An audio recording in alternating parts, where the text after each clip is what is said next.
Suicide attack हुआ है, लेकिन इस बार ये सुसाइड अटैक बाहर से नहीं हुआ। ये सुसाइड अटैक हमने खुद किया है और इस बार विक्टिम है हमारी क्रिकेट। दोस्तों, आप लोगों ने न्यूज़ तो सुन ली होगी कि पाकिस्तान ने वर्ल्ड कप में पार्टिसिपेट करने का फैसला तो किया है, लेकिन साथ ये फैसला भी सादर कर दिया कि हमने इंडिया के साथ नहीं खेला, जो कि मैंने पहले कहा था पिछली अपनी वीडियो में, एक बहुत ही घटिया और एक बहुत ही चाइल्डिश डिसीजन है। मैं एक्सपेक्ट कर रहा था कि शायद सैनिटी प्रिवेल करे, शायद पाकिस्तान की जो थिंक टैंक्स है, पाकिस्तान क्रिकेट बोर्ड है, वो एक बैलेंस डिसीजन ले, कोई ऐसा डिसीजन जिसके अंदर गेम भी बच जाए और हम अपना एहतजाज भी रिकॉर्ड करा दें। लेकिन उन्होंने एक्सट्रीम स्टेप्स को लिया, उन स्टेप्स को जिनकी कोई सेंस नहीं बनती। आपको मैं एक बात बता दूं दोस्तों, इंडिया के अंदर ये बहुत डिस्कशन हो रही है कि जी ये पॉलिटिकल डिसीजन है। I am telling you this is not a political decision. इसलिए कि पाकिस्तान में इस वक्त पॉलिटिक्स नहीं है, पाकिस्तान के अंदर मतलब डेमोक्रेसी नहीं है, पाकिस्तान के अंदर इस वक्त सेमी मार्शल लॉ है और ये एक मिलिट्री डिसीजन है। शहबाज शरीफ कोई वजीर आजम नहीं है पाकिस्तान के। शहबाज शरीफ इज अ पपेट। शहबाज शरीफ वैसे ही राजा है जैसे ब्रिटिश राज के अंदर हिंदुस्तान में रियासतों के राजा होते थे, यानी कि no power. Mohsin Naqvi is more powerful than Shehbaz Sharif. और दोस्तों, मुझे सरप्राइज हुआ थोड़ा सा इसलिए कि मैं समझता था कि यार इन लोगों में कुछ थोड़ी बहुत अकल तो होगी, ये लोग थोड़ा बहुत तो पाकिस्तान के बारे में सोचेंगे। यार इतने भी ये लोग बेहिस और बेवकूफ़ नहीं हो सकते कि ये लोग किसी ऐसे मकसद के लिए जिसका हमें पता ही नहीं है कि क्या मकसद है, उसके लिए पकड़ के एक उस गेम को तबाह बर्बाद करने पे तुले हुए हैं, जो कि सिर्फ पाकिस्तानियों को नहीं जोड़ती, जो कि बॉर्डर्स को जोड़ती है, जो कि इमोशंस को जोड़ती है, जो कि कॉमनैलिटी पैदा करती है आम लोगों के बीच में। यही एक कनेक्शन बाकी था हिंदुस्तान और पाकिस्तान के अवाम का, वरना तो सारे कनेक्शन हमारे ऑलमोस्ट खत्म हो चुके हैं। पीपल टू पीपल कनेक्शंस नहीं है, हमारी फिल्म एक दूसरे के मुल्क में नहीं लग रही। सिर्फ यही एक कनेक्शन बाकी था जिसको आज पाकिस्तानी गवर्नमेंट ने सुसाइड अटैक से ख़त्म करने की कोशिश की है। दूसरी बात ये यार कि मैं इस वीडियो को थोड़ा डिफरेंट बनाना चाहता हूँ। क्यों? क्योंकि मैं हाइपर नेशनलिस्ट नहीं हूँ, मैं एक रियलिस्ट हूँ और शायद पाकिस्तानियों को मेरी बात बुरी लगे, लेकिन भाई मैं एक प्रो पाकिस्तानी आदमी हूँ। मैं अपने मुल्क के साथ खड़ा होता हूँ, मैं अपने मुल्क की जो क्रिकेट टीम है या अपने मुल्क की जो आर्मी है उसको सपोर्ट करता हूँ। लेकिन भाई एक हाइपर नेशनलिस्ट नहीं हूँ। जो चीज़ गलत होगी उसको मैं गलत बोलूँगा और ये बहुत गलत हुआ है, ये इंतहाई गलत हुआ है। हिंदुस्तान ने पाकिस्तान के साथ खेलने से बायलैटरल इनकार किया था और मैं उस वक़्त भी कहता था कि हिंदुस्तान गलत कर रहा है, लेकिन वो कम से कम हमसे आके वर्ल्ड कप और चैंपियंस ट्रॉफी, एशिया कप में तो खेल रहे थे ना। आज तो मतलब उन्होंने इनकार तो नहीं किया था कि खेलने से, हालाँकि अभी जब एशिया कप हुआ तो हिंदुस्तान में बहुत आवाज़ें उठ रही थी कि आपको नहीं खेलना चाहिए, नहीं खेलना चाहिए, लेकिन वो फिर भी आगे खेले कि उन्होंने कहा नहीं, कम से कम हमें इसको चलाना है। क्योंकि इससे पैसा बनता है, ठीक है? इससे क्रिकेट फंड होती है, इससे क्रिकेट चलती है। लेकिन हमने पता नहीं किसके कहने के ऊपर ये हरकत की है कि इसकी कोई सेंस नहीं बन रही, दुनिया में कोई भी इसको सेंसिबल नहीं कह सकता।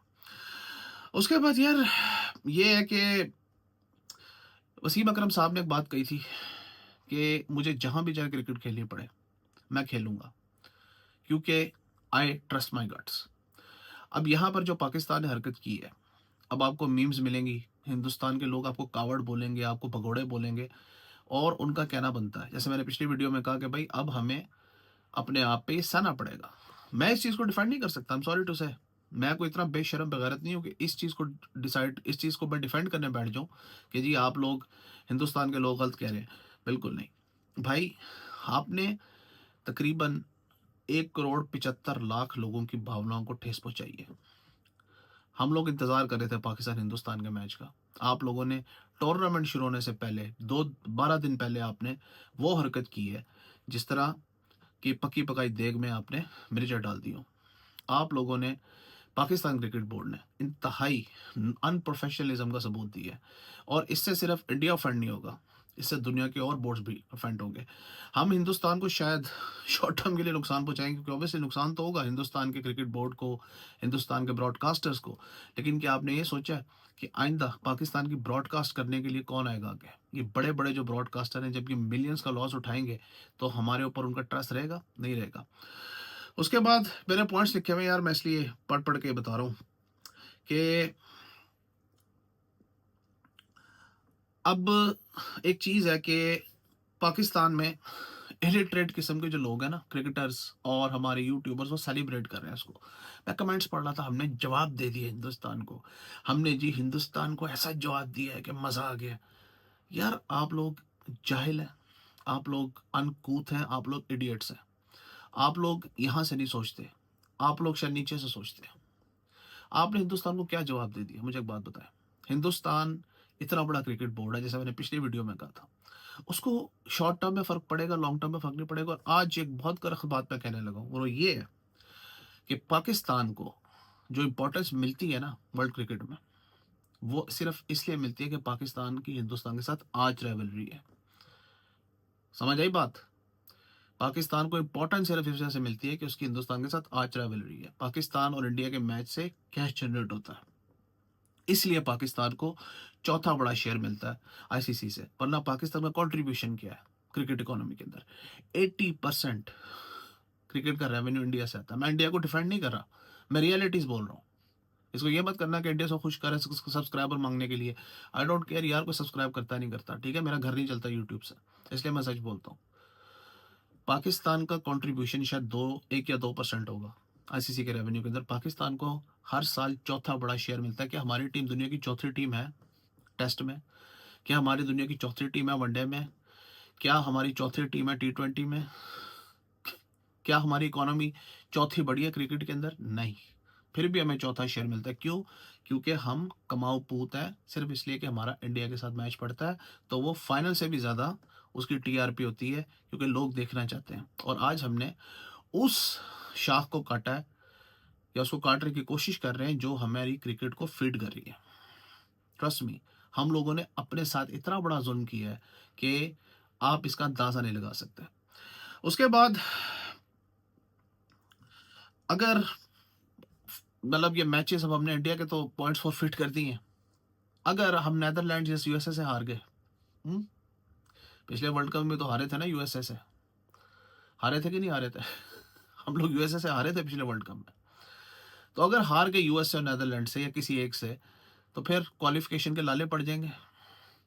2 पॉइंट्स तो आपने फॉरफिट कर दिया, ठीक है, वो पॉइंट्स भी आपके जाने थे, इंडिया ने आपको हरा देना था ऑन पेपर, तो इंडिया हारने वाला नहीं था पाकिस्तान से। लेकिन आप खेलते तो सही ना, शायद आप जीत जाते, शायद मैच बारिश हो जाती, 1 पॉइंट मिल जाता। कुछ भी हो सकता था, लेकिन अब तो आपने पॉइंट्स दे दिए, आपने टीम को प्रेशर में ले आए हैं। और नेदरलैंड्स और यूएसए कोई ऐसी टीमें नहीं है जो कि आपको हंसते हंसते मैच दे देंगी। आप में पूरा पोटेंशियल है बिनों से हारने का, इस बारे में अपना कोई शक मत रखिएगा। और अगर बाई चांस पाकिस्तान क्वालिफाई कर गया सेमीफाइनल या फाइनल, और हिंदुस्तान सामने हुआ, क्योंकि हिंदुस्तान 99% चांस है कि हिंदुस्तान क्वालिफाई करे ही करेगा फाइनल, सेमीफाइनल तो कम से कम क्वालिफाई वो करे ही करे, ठीक है ना? अगर वो आपके सामने आ गया सेमीफाइनल में या फाइनल में, फिर आप कैसे अवॉइड करेंगे? ठीक है, क्या फिर आप मैच छोड़ के आएंगे? किस मुंह से खेलेंगे अगर मैच खेलेंगे तो? हम्म इस बात का किसी बेगैरत बेशर्म ने सोचा था जिसने ये डिसीजन लिया? जिन बेशर्मों ने ये डिसीजन लिया, क्या उन्होंने इस बारे में सोचा है? एक्सक्यूज तो खैर आपने तैयार की हुई है कि जी पाकिस्तानी गवर्नमेंट हमें नहीं खेलने देती, एक बाउंड्री एक्सक्यूज जो कि शायद चैलेंज ना हो सके। लेकिन आपके ख्याल के अंदर आप जब सेमीफाइनल फाइनल में पहुंचेंगे तब क्या कहेंगे? इसका जवाब मुझे दिया जाए। और दूसरी बात यह है कि अब जब आपका कट होगा रेवेन्यू, डेफिनेटली, क्योंकि आईसीसी को अगर नुकसान होगा तो वो आपसे भरपाई करवाएगा, क्योंकि आपके पास कोई सॉलिड डिसीजन, सॉलिड एक्सक्यूज नहीं है इंडिया के साथ मैच ना खेलने की, ठीक है? वो अब आपसे इस रेवेन्यू को रिकवर करेंगे, क्योंकि अब आपकी इंपॉर्टेंस वो नहीं रहेगी क्रिकेट के अंदर। आपकी मैंने पहले का इंपॉर्टेंस थी इंडिया वाले मैच की वजह से। और ये जो इतना इमोशनल बनाया हुआ इंडिया के साथ मैच को, हार गए तो क्या हो जाएगा, हार जाएगा, इंडिया आपको हर दूसरी फील्ड में पिछाड़ चुका है। मैं सच बोलता हूँ यार, हम इंडिया के साथ आज कहाँ खड़े हैं? इंडिया की इकोनॉमी देख लो, इंडिया का वर्ल्ड लेवल के ऊपर स्टेटस देख लो, हमारा स्टेटस देख लो। इंडिया ने 1990 के अंदर आईएमएफ से एक बार कर्जा लिया था, तो उनके वजीर आजम ने कहा था हमारे लिए शर्म से डूब मरने का मकाम है, और हमारा वजीर आजम कहता है मुबारक हो, मैं आईएमएफ से किस्त मिल गई है। ये है फर्क, ठीक है ना? हमारा किस चीज़ में इंडिया के साथ कंपैरिजन है? हमारा किसी चीज़ में इंडिया के साथ कंपैरिजन नहीं है। ठीक है, हमारी मिलिट्री बहादुर है, वो इंडिया के साथ लड़ती है, हमारा इंडिया के साथ टक्कर का मुकाबला होता है, वो बातें सारी ठीक है। कौमी गैरत इन चीज़ों से नहीं जाती, एक क्रिकेट मैच हार जाने से। जो अच्छा खेलता है वो हार जीत जाता है, गेम गेम होती है, गेम में हार जीत होती रहती है, कोई ऐसी बात नहीं है। अगर कौमी गैरत पे जाना चाहते हो तो इंडिया का मुकाबला करो इकोनॉमी में, टेक्नोलॉजी में, ठीक है? वर्ल्ड स्टेज के ऊपर अपनी इंपॉर्टेंस बनाओ, मेहनत करो, एजुकेशन हासिल करो, इस तरह इंडिया का मुकाबला करो। ये क्रिकेट बोर्ड के अंदर, ये क्रिकेट के अंदर इस तरह की चीप हरकतें करके ना इंडिया के मुकाबले नहीं होने वाले। हमारे अपने मुंह पे कालक पोती जा रही है, जो आज पोत चुकी है। कोई जवाब नहीं है। ये एक जाली जश्न है, जिसका आपको अंदाजा हो जाएगा कुछ दिनों के बाद कि कितना आपने अच्छा काम किया है। ये याद रखना मेरी बात। जाते जाते जी यही कहूँगा कि शुक्रिया पाकिस्तान के गवर्नमेंट का, और जो भी इस वक्त पावर में है, कि आपने पाकिस्तानियों से एक और खुशी छीन ली। पाकिस्तानियों से आप हर चीज़ छीनते जा रहे हैं। एक और खुशी आपने छीन ली पाकिस्तानियों से। एक मैच पाकिस्तानी जो वो भी देखते थे, जो कि क्रिकेट को नहीं भी देखते, वो इंडिया पाकिस्तान का मैच ज़रूर देखते थे। और देख के यार जनरेशंस एस्पिरेशंस पकड़ती थी कि यार हमें खेलना है, हम इंडिया से खेल रहे हैं। इट्स अ बिग थिंग यार। हार जीत तो खेल कैसा, लेकिन इसको देखने एक प्रिविलेज था। Thank you for taking this away. आज दिल था कि पाकिस्तान ने 3-0 व्हाइट वॉश मारा ऑस्ट्रेलिया को, इस पे बात करूं, लेकिन यार ये खबर आने के बाद यकीन करो मेरा दिल ही टूट गया। मेरा दिल कर रहा था कि मैं क्रिकेट में बात करना ही छोड़ दूं, लेकिन क्या करूं, इसके ऊपर मैंने रोना पीटना तो देना था ना। पाकिस्तानी शायद मुझे गालियां देंगे इस वीडियो के ऊपर, लेकिन आई डोंट केयर, ठीक है ना। और इंडिया के लोगों को मैं ये कहना चाहूँगा कि आप पाकिस्तान पे मीम्स बनाएं, पाकिस्तान को बुरा भला कहें, आपका हक बनता है, लेकिन रिलीजन और धर्म पे मत जाएं। ये मत करें कि आप पाकिस्तानियों के मज़हब को टारगेट करना शुरू करते हैं, क्योंकि ये बहुत घटिया हरकत है। और मैं देखता हूँ कि ये अब शुरू हो जाती है कि बात क्रिकेट से शुरू होती है और लोग मज़हब तक चले जाते हैं, पाकिस्तानी भी और हिंदुस्तानी भी। प्लीज़ ये मत किया करें, बाकी आप जो मर्ज़ी करें। वर्ल्ड कप की एक्साइटमेंट जो थी अब वो नहीं है, लेकिन लेट्स सी क्या बनता है। और हिंदुस्तान और पाकिस्तान के फैन से कंडोलेंसेस, जो इस गेम को देखना चाहते थे और जो अब डिसअपॉइंट है। लेकिन भाई हम लोगों के हाथ में कुछ नहीं। इन लोगों ने पाकिस्तानी क्रिकेट को तबाह करने की कोशिश की है बहुत बड़ी, और मैं यही दुआ कर सकता हूँ कि अल्लाह करे कि सैनिटी प्रिवेल्स और इसके मिनिमम डैमेजेस हो पाकिस्तानी क्रिकेट को। Thank you.